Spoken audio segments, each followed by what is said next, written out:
নমস্কার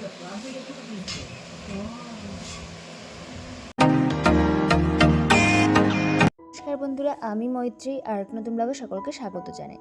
আজকে সকাল সকাল উঠে পড়েছি। আজকে আমাদের বাড়িতে আছে মঙ্গলচণ্ডী পুজো। এই পুজোটা কিন্তু আমি মার সাথে ছোটোবেলার থেকেই করে আসছি। এই যে দেখতে পাচ্ছ, বাসন কুসন নামিয়ে নিয়েছি, নিয়ে এগুলোকে ধুয়েও নিলাম সকাল সকাল উঠে আর কি। তো এরপরে পুজোর অনেক কাজ বাজ আছে, সেগুলো করতে যাব। আর এই পুজোর তো বহুত নিয়ম আছে। তোমরা আগের বার যারা আমার ভিডিও দেখেছো, মানে মঙ্গলচণ্ডী পুজোর সব নিয়ম কারণ ভিডিও করা আছে, তো দেখতে চাইলে আবার আমাদের আগের বছরের ভিডিওটা গিয়ে দেখতে পারো। এই যে দেখতে পাচ্ছ, সকাল সকাল আমি কিন্তু ছাদ বাগানে গিয়ে কিছু ফুল তুলে নিয়েছিলাম। দেখো কি সুন্দর সুন্দর লক্ষ্মী জবা হয়েছে, তো ওগুলোও নিয়ে যাব পুজো করার জন্য। আর আমার ঠাকুমাই পুজোটা শুরু করেছিল, তো আমার মাকে দিয়ে গেছিলো, তো মার সাথে ছোটোবেলা থেকে পুজোটা করে আসছি। আর আগে তো বৈশাখ মাসের প্রত্যেকটা মঙ্গলবারেই পুজোটা আমাদের বাড়িতে হতো, কিন্তু মা এখন আর গুছিয়ে করে উঠতে পারে না দেখে লাস্টের পুজোটাই করা হয়। বৈশাখ মাসের একদম শেষ মঙ্গলবারের মঙ্গলচণ্ডী পুজোটা করা হয়। কোনো বার 4টে পুজোও পড়ে, আবার কোনো বার 5টা পুজোও পড়ে। আর কি ওই মঙ্গলবার যতগুলো পড়বে বৈশাখ মাসে, তো ততগুলো মঙ্গলবার এই পুজোটা করা হয়। আবার অনেকে জ্যৈষ্ঠ মাসেও করে, তবে এই নিয়ম দুটো একটু আলাদা, বৈশাখ মাস আর জ্যৈষ্ঠ মাসে। আর এদিকে দেখো কি সুন্দর কাগজ ফুল হয়েছে, তো সেগুলো একটু তুলে নিচ্ছিলাম পুজোর জন্য। আমার মা কিন্তু যেহেতু লাস্ট পুজোটা করে, আর অন্যান্য মঙ্গলবারগুলো গায়ে উপোস থাকে, নিয়মটা আর কি পালন করে। আর এই পুজোতে কিন্তু ওই দিন কোনো অন্ন খাওয়া যায় না, চালের জিনিস আর কি খাওয়া যায় না। আর এদিকে দেখো আমাদের বাগানে কত সুন্দর সুন্দর ফুল হয়েছে, এক ঝুড়ি ফুল। আর মন্দিরে তো প্রচুর ফুল দিয়েই আসে। এরপরে কিন্তু একটু তুলসী তলায় জল ঢেলে নিচ্ছিলাম। আর আগের দিন বাজারঘাট সব করা হয়ে গেছিলো, আর টুকটাক বাজারঘাট আমি টুকটাক নিয়ে এসেছিলাম। তো এরপরে কিন্তু এই একটু জল ঢেলে তুলসী তলায় তারপরে কিন্তু চলে যাবো ওই পুজোর গোছ গাছে। এখানে তো জানো সব জিনিস 8টা করেই লাগে। ওই মনে করো মাছ কলা পাতা লাগে, তার মধ্যে করে 8টা তোমার হচ্ছে দুব্বো, 8টা তুলসী পাতা, 8টা তোমার হচ্ছে কচু পাতা, ছোটো ছোটো কচু পাতা, তারপরে 8টা চাল দিয়ে ওটাকে বাঁধতে হয়। এটাই মেন নিয়ম এই পুজোর। আর আমরা এই পুজোটা কিন্তু আমাদের যে মন্দির, তোমরা দেখেছো আমার কালী পুজোর ভিডিওটা, যে মন্দিরে আমাদের পুরোনো বাড়িতে কাকারা যেটার দিকে থাকে, ওইদিকে আমাদের মন্দু দাদু প্রতিষ্ঠা করে গেছিলেন, তো সেই মন্দিরেই আমাদের সব রকম পুজো হয়। তো আমরা এই পুজোটা কিন্তু ওখানেই করি, মায়ের ঘটের পাশে নতুন ঘট পেতে আমরা কিন্তু এই পুজোটা করি। আর আমার ভাইরাও সুন্দর করে ঝাঁপি বেঁধে দিয়েছিল। এটা আগে আমার ঠাকুমা বাঁধতো, তো এখন ভাই এই নিয়মগুলো করে, আমার কাকার ছেলে, ও খুব সুন্দর করে করে। আর এদিকে দেখো সব জিনিসপত্র নিয়ে চলে এসে এবার কিন্তু গোছ গাছের পালা। তো বললামই যে 8টা চাল লাগে, কিন্তু এই চাল কিন্তু এমনি চাল নয়, এটা ধান থেকে হাত দিয়ে খুঁটে বের করতে হবে। তো সেইগুলো কিন্তু করে নিয়েছিলাম, একটা আমার জন্য, একটা মায়ের জন্য। এরপরে কিন্তু 2টো মাছ কলা পাতায় ওইগুলো সব বেঁধে নেবো আর কি। আর আমার মা ওদিকে ফল কাটাকাটি করছিল, নৈবেদ্য গোছাচ্ছিল, এই কাজগুলো করছিল, আর আমি কিন্তু এই মাছ কলা পাতাটা বাঁধছিলাম। তো তোমাদের তো বললামই যে জন্য কী কী লাগে। এই যে 8টা কচু পাতা ছোটো ছোটো করে, তারপরে লাগবে হচ্ছে 8টা দুব্বো, তারপরে 8টা তুলসী পাতা, তারপরে তো বললাম চাল বার করতে হবে। এই যে দেখো সব কিছু নিয়ে নিয়েছি, আবার কিন্তু এটা বেঁধে নেবো। আর বাঁধা হয়ে গেলে সামনে একটা কিন্তু পঞ্চমুখী জবা দিয়ে দিতে হয়। এখন তো পঞ্চমুখী জবা অনেক সময় পাওয়া যায় না, তার জন্য এমনি জবা দিয়ে কাজ চালাতে হয়। এই যে দেখতে পাচ্ছ একটা পঞ্চমুখী জবা পেয়েছিলাম, তাই ওটা দিয়ে দিয়েছিলাম।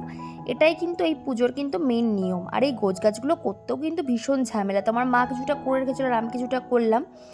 আর এরপরে কিন্তু এই পুজোটা আমাদের বাড়িতে অনেকে মিলেই আগে করতো, কিন্তু অনেকে এখন আর আসে না, যেহেতু মা প্রত্যেকটা সপ্তাহে করে না, লাস্টেরটায় করে। কোনো বার করে, কোনো বার করে না। আর এই পুজোটা যেহেতু আমাদের প্রথম থেকেই বাড়িতে হয়ে আসছে, তাই আমাদের বাড়িতেই করে। কিন্তু এখন বিপত্তারিণী পুজোটা মা যেমন মন্দিরে গিয়ে করে। আর এদিকে দেখো আমাদের ঘটও সাজিয়ে নিয়েছিলাম, ঘরটাকে আঁকছিলাম, খুব সুন্দর লাগছিল। তার উপরে একটা ডাবেও স্বস্তিক চিহ্ন এঁকে নিয়েছিলাম, দেখতে ভীষণ সুন্দর লাগছিল। এই পুজোটা জানো তো, যে পুরোহিত করে, ওনার বাবা আমাদের বাড়িতে অনেক আগে কালী পুজো করতো, আমার দাদু ঠাকুমা বেঁচে থাকাকালীন। কিন্তু এখন উনি তো আর নেই, তো ওনার ছেলে আমাদের এই পুজোটা মেন করেন।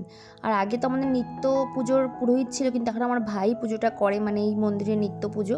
আর এদিকে দেখো একটা রচনার হাঁড়ি টাইপেরও করে নিয়েছিলাম, যার মধ্যে ছাতু, একটু খই মুরকি, বাতাসা এগুলো দিতে হয়।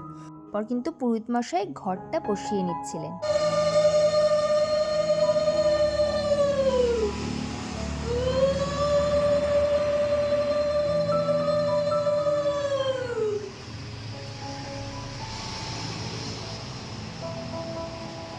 দেখলেই তো ঘরটা স্থাপন হয়ে গেল। আর ওই যে কলা পাতায় দেখতে পাচ্ছ আটটা আলাদা আলাদা করে ফল দেওয়া, মানে যারা পুজো করে তাদেরকে 8টা করে ফল দিতে হয়, মানে এই পুজোর সব কিছুই 8টা করে নিয়ম। আর পান সুপারি গোটা 8টা দেওয়া হয়েছিল। আর আমাদের পাশে যেহেতু মায়ের মন্দির, দেখো কি সুন্দর করে সাজিয়ে নিলাম জবা ফুল দিয়ে। আর ফুল থাকলে না সাজাতে ভীষণ সুন্দর লাগে। আর টোটাল গোছগাছ কমপ্লিট, এই যে মানে একদম থালি পুষ্পপত্রে সব কিছু সাজিয়ে দিয়েছিলাম, যেটা দিয়ে পুরোহিত মশাই পুজো করবেন। তো উনিও কিন্তু সব কিছু গোছগাছ করে নিচ্ছিলেন, আর আমি আর মা মিলে কিন্তু রেডি হয়ে গেছিলাম। আর সেদিন একটু গরমই পড়েছিল, তো খুব ঘামাচ্ছিলাম। আর ওদিকে কিন্তু পুজো হওয়ার মানে শুরু হওয়ার আগে আমাদের বাড়ি এক কাকি পুজো করে, উনি এবার আসতে পারেনি, তো ওনারা সব কিছু পাঠিয়ে দিয়েছিল, তো ওগুলোকে আবার আমাদের গুছিয়ে গাছিয়ে নিতে হচ্ছিল। সব কিছু গোছগাছ কমপ্লিট করে পুরোহিত মশাই বসে গেছিলেন পুজো করতে। আমাদের বাড়িতে তো 12 মাসে 13 পার্বণ পুজো লেগেই থাকতো, মানে এখনও থাকে আর কি, কিন্তু পুজোগুলো এখন যদিও ছোট করে করা হয়, কারণ এখন অনেকে শরীরও দিয়ে পারে না, তারপরে সময়েরও ব্যাপার থাকে, সবার কাজ বাজেরও ব্যাপার থাকে, সেই কারণে কিন্তু মানে সব পুজোই হয় কিন্তু একটু ছোট হয়ে গেছে। মানে আগে প্রত্যেকটা পুজোই কিন্তু আমাদের বাড়িতে একটা উৎসবের মতো ছিল, মানে এক পুজো শেষ হচ্ছে তো আর এক পুজো, মানে কোনো পুজোই বাদ যায় না। লক্ষ্মী, সরস্বতী, তারপরে তোমার শুধু বিপত্তারিণী পুজোটা বাদ দিয়ে সব পুজো হতো। আগে জামাই ষষ্ঠীর পুজো আমাদের বাড়িতে হতো, জানো তো, কিন্তু এখন আর তো পাড়া হয় যায় না, তাই জন্য কিন্তু ওই মা পাখা ধুয়ে আর কি মন্দিরে দিয়ে রাখে। তো প্রচুর পুজো হতো, আর দাদু ঠাকুমা এগুলো কিন্তু চালু করে গেছিলেন।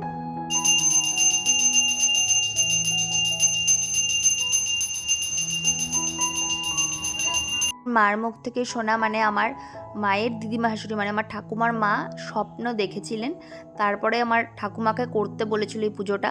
তো আমার ঠাকুমা তো অতটা পারতো না নিয়মকানুন মেনে, তখন কিন্তু মাকে এই পুজোটা দিয়েছিল। তাই মা বলে যে আমি যতদিন পারবো করব, তারপর আর কাউকে দিয়ে যাব না, কারণ মানে কে কতটা কি করতে পারবে না পারবে, এবার কারোর যদি সেটা ইচ্ছে হয় সেটা করাটা আলাদা বিষয়।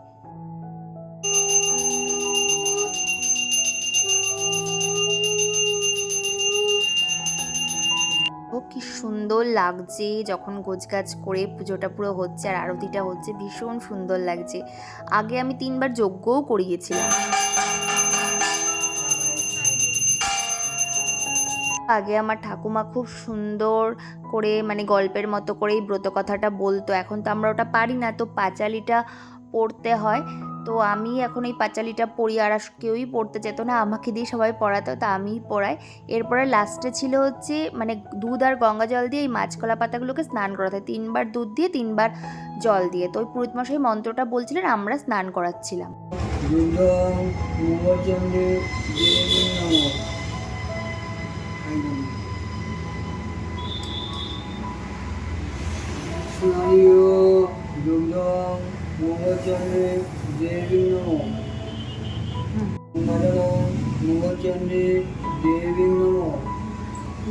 তারপরে মাও কিন্তু স্নান করিয়ে নিচ্ছিল।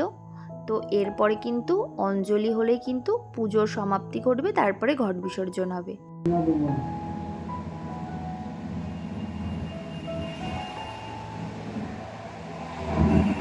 জয়ন্তীকালী, মঙ্গলাকালী, ভদ্রকালী, কপালিনী, দুর্গা শিবা, ক্ষমাধাত্রী, সাহা সদা নমস্তুতে।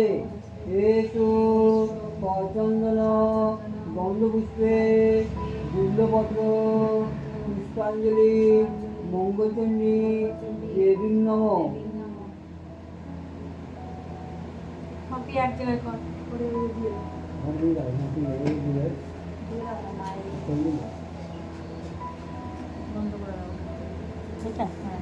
যেহেতু এটাই শেষ পুজো, তাই এবার কিন্তু ঘট বিসর্জন হয়ে যাবে।